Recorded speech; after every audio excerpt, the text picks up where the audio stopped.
This is the 33 lecture of rotational dynamics.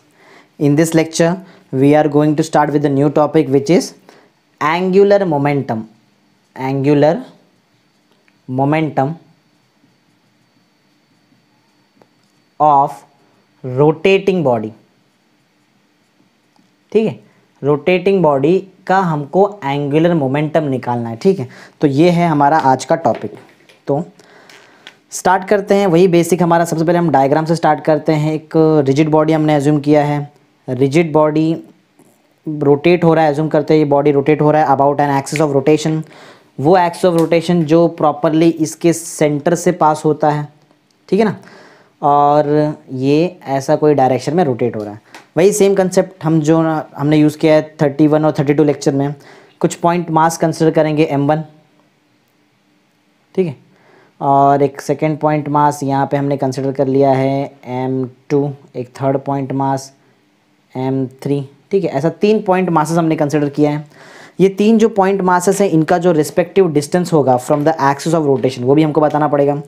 तो हम ऐसा एज्यूम करते हैं कि जो m1 का एक्सिस ऑफ रोटेशन से डिस्टेंस है वो r1 एज्यूम करते हैं. m2 का जो डिस्टेंस है वो r2, और जो m3 का जो डिस्टेंस है from the axis of rotation, इसको हम एज्यूम कर लेते हैं r3. ठीक है, तो ये तीनों पैरामीटर हमको यहाँ पे बताना पड़ेगा 1 बाय 1 की क्या है एक्सिस ऑफ रोटेशन का डिस्टेंस. सो पॉइंट m1, जो पॉइंट मास m1 है, इसका डिस्टेंस एक्सिस ऑफ रोटेशन से r1, और m2 का डिस्टेंस r2, और m3 का डिस्टेंस r3. ठीक है ना, सिंपल सा कंसेप्ट है. अच्छा, यहाँ पे जैसे मैंने बताया था कि हर जो हम डेरिवेशन सॉल्व करते हैं, इसमें कुछ ना कुछ तो कांस्टेंट होता है. मैंने यहाँ पे बताया नहीं, ऐड करने कोई प्रॉब्लम नहीं है, लेकिन मैं अभी आपको यहाँ बता देता हूँ कि क्या है वो चीज़ जो पैरामीटर कांस्टेंट होने वाला है. ये केस में जो चीज़ कांस्टेंट होने वाला है वो है एंगुलर वेलोसिटी. ठीक है, ओमेगा पता है ना आपको. एंगुलर वेलोसिटी जो है ये क्या होगा हमारे ये केस में, कांस्टेंट. तो ठीक है, हम यहाँ आप चाहिए तो क्वेश्चन में भी ऐड कर सकते हो, या फिर बट ऑब्वियस आपको पता होना चाहिए. ठीक है, angular momentum of rotating body with constant angular velocity, ये हमारा एक्चुअल टॉपिक है. समझा, विथ कांस्टेंट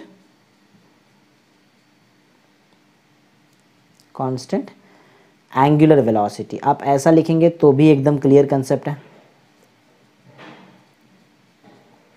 ठीक है ना, तो हमने क्या कर लिया है कि हमने एक्चुअल में हमको निकालना है angular momentum of rotating body, और वो कब निकालना है, जब एंगुलर वेलोसिटी कांस्टेंट है. ठीक है, तो हमने r1 r2 r3 ये सब बता दिया है. तो चलो इतना क्लियर है कि अगर वेलोसिटी का कंसेप्ट है यहाँ पे, तो हमको हर एक पॉइंट मास के लिए वेलोसिटी बताना पड़ेगा, लीनियर वेलोसिटी बताना पड़ेगा. ठीक है, लीनियर वेलोसिटी जो होता है वो तो परपेंडिकुलर होता है एकदम. ठीक है ना, एक्स ये आर्क जो होता है सर, क्योंकि ये पॉइंट मास सर्कुलर पाथ में मूव होने वाला, तो जो लीनियर वेलोसिटी है वो तो प्रॉपरली टेंजेंशियल होता है. ये हुआ v1, ये ले लेते हैं हम इसको v2. ठीक है, ये पॉइंट मास जो है इसको लेते हैं v3 एंड सो ऑन. ऐसा जितना भी पॉइंट मास होगा सबका एक पर्टिकुलर लीनियर वेलोसिटी होने वाला है. ठीक है, तो आई होप डायग्राम एकदम क्लियर है. डायग्राम में हमने क्या क्या किया एक बार रिपीट कर लेते हैं. हमने एक रिजिड बॉडी कंसिडर किया है और एक एक्सिस ऑफ रोटेशन कंसिडर किया है जो रिजिड बॉडी के सेंटर ओ से पास होता है. कुछ पॉइंट मासेस कंसिडर किए m1 m2 m3. हर एक पॉइंट मास का डिस्टेंस बताया है एक्सिस ऑफ रोटेशन से r1 r2 r3 and so on up to rn. हर एक पॉइंट मासेस के लिए वेलोसिटी बताया है v1 v2 v3 and so on up to vn. और बट ऑब्वियस कि ये लीनियर वेलोसिटी एज यूजुअल के दिख रहा है हमको यहाँ पे. ओके, कुछ पॉइंट्स लिखते हैं, कुछ थियोरेटिकल पॉइंट्स होना चाहिए. तो 2 पॉइंट का हम थियरी बनाएंगे, बाकी सब डेरिवेशंस में आएगा. फर्स्ट पॉइंट ये है कि वही कि पॉइंट मासेस हमारे पास m1 m2 m3 ये सब है. तो सिंपल सा कंसेप्ट लिख लेते हैं. Consider a rigid body of मास लिख बताना पड़ेगा कितना मास है हमारे पास. टोटल जो बॉडी का मास है वो है कैपिटल M, लेकिन इसके अंदर बहुत सारे छोटे छोटे मासेस है. ठीक है, तो भी बताना पड़ेगा. Composed of point masses composed of point masses. क्या क्या है हमारे पास point masses, m1 m2 m3 and so on up to mn. ठीक है ना, ये है हमारे पास पॉइंट मास. अच्छा, ये जो भी पॉइंट मासेस है इनका कुछ तो रिस्पेक्टिव डिस्टेंस भी तो है एक्सिस ऑफ रोटेशन से, वो भी यही पॉइंट में बताएंगे. ठीक है, having respective distance having respective distance as क्या क्या है बताओ। डिस्टेंस सिंपल सा डिस्टेंस दिख रहा है आपको डायग्राम में, क्या क्या है, एक है r1 m1 के लिए, फिर r2 है, r3 है and so on up to rn है, ठीक है ना। कहाँ से ये सब डिस्टेंस वो भी बताना पड़ेगा, फ्रॉम एक्सिस ऑफ रोटेशन, ठीक है ना। तो हमने क्या बताया, consider rigid body of mass capital M composed of point masses m1 m2 m3 mn assign so on up to mn, और ये हर एक पॉइंट मासेस का डिस्टेंस जो है एक्सिस ऑफ रोटेशन से वो कितना है, r1 r2 r3 and so on up to rn, ठीक है ना। सिंपल सा कंसेप्ट है। ओके, अब हम सेकंड पॉइंट में ये बताएंगे कि क्या कांस्टेंट है, एंगुलर वेलोसिटी कांस्टेंट है, इसलिए हर एक पॉइंट मास के पास जो वेलोसिटी, लीनियर वेलोसिटी, वो क्या क्या है, v1 v2 v3 and so on up to vn ना, ठीक है। तो यहाँ पे हम ऐसा स्टार्ट करते हैं कि consider the rigid body is rotating about an axis of rotation, या फिर ऐसा बोल सकते हैं consider rigid body rotating with the constant angular velocity, ये ज़्यादा बेटर होगा, ठीक है। कंसिडर, देखो जो भी मैं यहाँ पे लिख रहा हूँ वो सब डायग्राम को देख के लिख रहा हूँ, इसको आपको याद करने का जरूरत नहीं, सिंपल सा कंसेप्ट है। Consider a rigid body rotating, कैसा रोटेट हो रहा है, रोटेटिंग विथ कांस्टेंट, क्या कांस्टेंट, क्या constant angular velocity as shown in the diagram, दिख रहा है आपको, omega constant angular velocity, angular velocity जो है वो है constant. Consider rigid body rotating with the constant angular velocity, ठीक है। इसके लिए जो पॉइंट मास के पास वेलोसिटी, लीनियर वेलोसिटी होगा वो होगा v1 v2 and up to v3 होगा अप टू vn भी जाएगा, ठीक है, क्योंकि m दिख रहा है हमको m3 मास, लेकिन ये बॉडी के अंदर बहुत सारे मासेस अप टू n। तो अभी तक हमने क्या बताया, consider rigid body rotating with the constant angular velocity, ठीक है ना, हैविंग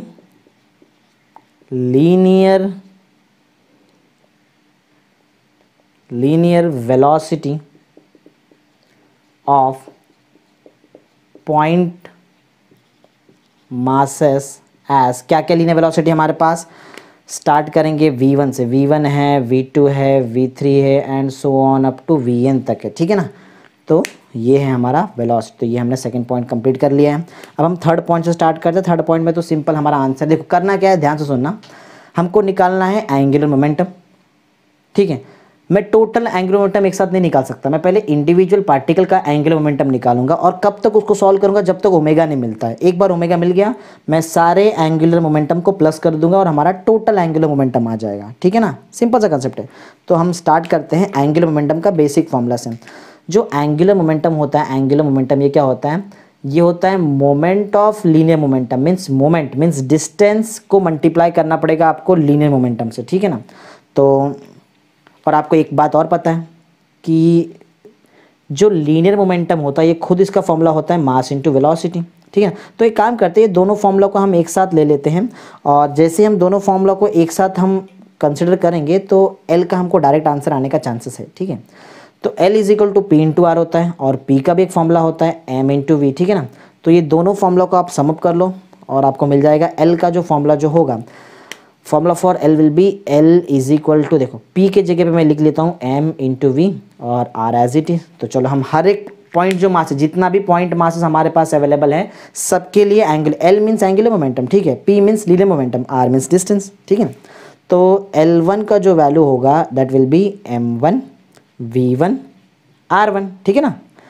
अगर मैं L2 का वैल्यू निकालूँ that will be M2 V2 R2 and so on करते करते अगर मैं Ln का वैल्यू निकालना चाहूँ then that value will be Mn Vn, ठीक है, Vn और Rn, ठीक है ना। ये हम क्या कर दिया, हमने ये एंगुलर मोमेंटम निकाला। लेकिन एक पॉइंट नोट करो, मैंने जब डेरिवेशन स्टार्ट किया था मैंने बोला था कि मैं एंगुलर मोमेंटम को तब प्लस कर पाऊंगा जब मेरे पास ये एंगुलर पैरामीटर ओमेगा होगा। आंसर में ओमेगा नहीं दिख रहा है हमको, तो हमको एक स्टेप और आगे सॉल्व करना पड़ेगा, ठीक है। तो कुछ ज़्यादा हार्ड नहीं है, एकदम सिंपल सा कंसेप्ट है। ज़रा देखो कैसे सॉल्व करेंगे एक स्टेप और आगे। सबको एक फॉर्मूला पता है, फोर्थ पॉइंट में हम यहाँ भी सॉल्व कर रहे हैं। एक फॉर्मूला होता है v is equal to R omega, ठीक है, linear velocity is equal to R into angular velocity, ठीक है। तो ये वैल्यू हम यहाँ पे पुट करते हैं और देखते हैं कैसे सॉल्व करेंगे, ओके। तो अगर मैं L1 का वैल्यू निकालने जाऊँ, देखो करना क्या, इतना समझ लो, जहाँ जहाँ v दिखेगा आपको वहाँ पे आर ओमेगा डालना है, यही काम है। अगर मैं L1 निकालूँ तो M1 तो एज इट इज़ है, ठीक है ना। ज़रा ध्यान देना, V1 के जगह पे R1 आएगा, ओमेगा 1 नहीं आएगा, V1 के जगह पे R पे 1 आएगा, ओमेगा पे 1 नहीं आएगा। क्यों? क्योंकि ओमेगा तो कांस्टेंट है, ठीक है ना। तो V1 के जगह पे मुझे लिखना है R1 और ओमेगा। ये वाला R1 जब ये वाले R1 से मल्टीप्लाई हो जाएगा तो बन जाएगा R1 स्क्वायर और आइए ओमेगा एज इट इज़, ठीक है ना। सिंपल एकदम कंसेप्ट। अगर वैसे ही मैं L2 का आंसर निकालूँ, L2 का आंसर मेरे लिए क्या होगा, M2 एज इट इज़ होगा। जो V2 है, V2 के जगह पे लिखना है R2 और ओमेगा, और ये वाला R2 अगर ये वाले R2 से मल्टीप्लाई हो जाए तो बन जाए R2 स्क्वायर और ओमेगा, एंड सो ऑन। अगर मैं ऐसा करते करते जाऊँ और Ln का वैल्यू निकालना चाहूँ तो that will be Mn Rn square omega, ठीक है, सिंपल। अब ज़रा ध्यान देना, हम एंगुलर मोमेंटम हमने सॉल्व किया और तब तक सॉल्व किया जब तक हमको ओमेगा नहीं मिल गया। अब हमारे पास ओमेगा रेडी है, ओमेगा के फॉर्म में हमारा आंसर रेडी है। एक बार ओमेगा के फॉर्म में आपका आंसर रेडी हो जाए तो आपका ऑलमोस्ट काम खत्म ही हो चुका है। जस्ट करना क्या है आपको इंडिविजुअल एंगुलर मोमेंटम को प्लस करना है and you will get the total angular momentum of the rigid body. तो 5th पॉइंट में हम क्या करने वाले हैं, हम टोटल एंगुलर मोमेंटम निकालेंगे, L निकालेंगे, ठीक है। तो ये हुआ हमारा पॉइंट नंबर 5 और हम एक पार्टीशन क्रिएट कर लेते हैं यहाँ पे जिससे बेटर अंडरस्टैंडिंग होगा आपको थोड़ा, ठीक है। 5th पॉइंट क्या करना है, हमको निकालना है total angular momentum which will be equal to sum of the individual angular momentum L1 L2 and so on up to Ln, ठीक है ना। अच्छा चलो वैल्यू पुट कर लेते हैं जल्दी जल्दी।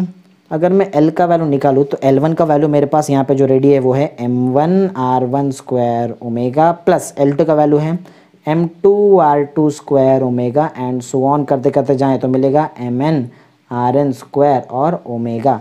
ध्यान से देखना, ओमेगा हर बार आपको कॉमन मिल रहा है, तो एक काम करें, अगर हम ओमेगा कॉमन ले लें तो अंदर क्या मिलेगा, M1 R1 square plus M2 R2 square and so on up to Mn Rn square और लास्ट में ओमेगा कॉमन, ठीक है ना। तो जो L का आंसर आएगा आपको तो पता ही है, M1 R1 square plus M2 R2 square and so on up to Mn Rn square. क्या है, इसको बोलते हैं I मोमेंट ऑफ इनर्शिया और ये ओमेगा एज इट इज़, ठीक है ना।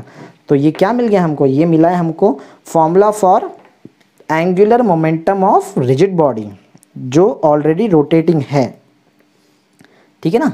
तो ये हमने क्या निकाल लिया है, angular momentum of the rotating body. L का आंसर निकाला है, L इज इक्वल टू क्या मिला है हमको, I ओमेगा, ठीक है। Clear concept. तो एक बार रिपीट कर लेते हैं हम क्या क्या किया एकदम फटाफट। सबसे पहले हमने एक रिजिड बॉडी कंसिडर किया है। रिजिड बॉडी के अंदर बहुत सारे मासेस हैं, M1 M2 M3 up to Mn masses हैं। हर एक पॉइंट मास का जो डिस्टेंस है वो है R1 R2 R3 and so on up to Rn। हर एक पॉइंट मास के पास एक लीनियर वेलोसिटी है V1 V2 V3 and so on up to Vn। ये जो रिजिड बॉडी है ये about an axis of rotation rotate कर रहा है जिसका सेंटर O है। एंगुलर वेलोसिटी ओमेगा से रोटेट हो रहा है, ये हमने 2 पॉइंट में यहाँ पे थियरी में बता दिया सब कुछ, ठीक है। Angular velocity constant. फिर मेरा यहाँ का आगे का स्टेप्स कैसा था, बहुत सिंपल सा स्टेप्स है। मैं यहाँ पे क्या करता हूँ, मुझे जो निकालना है एंगुलर मोमेंटम जिसको हम L बोलते हैं, L से डिनोट करते हैं, ये मैं तब तक सॉल्व करूँगा जब तक मेरा कांस्टेंट वाला पैरामीटर नहीं आता है। कांस्टेंट पैरामीटर क्या है, ओमेगा। तो मैंने L को पहले सॉल्व किया, देखा अरे यहाँ पे तो ओमेगा नहीं है, तो मैंने L को और सॉल्व किया, V का फॉर्मूला डाल दिया। V का फॉर्मूला क्या मिलता है हमको, V is equal to R omega होता है। जैसे ही मैंने V का फॉर्मूला यहाँ पे पुट किया, मेरा जो L का जो आंसर है दैट एंगुलर मोमेंटम जो आंसर है मेरे पास, एंगुलर मोमेंटम का जो आंसर है ये ओमेगा के टर्म में आ गया, ठीक है ना। और मुझे ओमेगा के टर्म में ही आंसर चाहिए था। एक बार ओमेगा के टर्म में आंसर आ चुका है, मैंने सारे जितने भी एंगुलर मोमेंटम थे सबको प्लस कर दिए, ठीक है। तो हमको क्या मिला, total angular momentum of the rotating body. That's it, simple सा कंसेप्ट है एकदम, ठीक है। ध्यान से देखना एकदम प्रॉपरली, इसको लिख कर प्रैक्टिस करो, बहुत ईजी तरीके से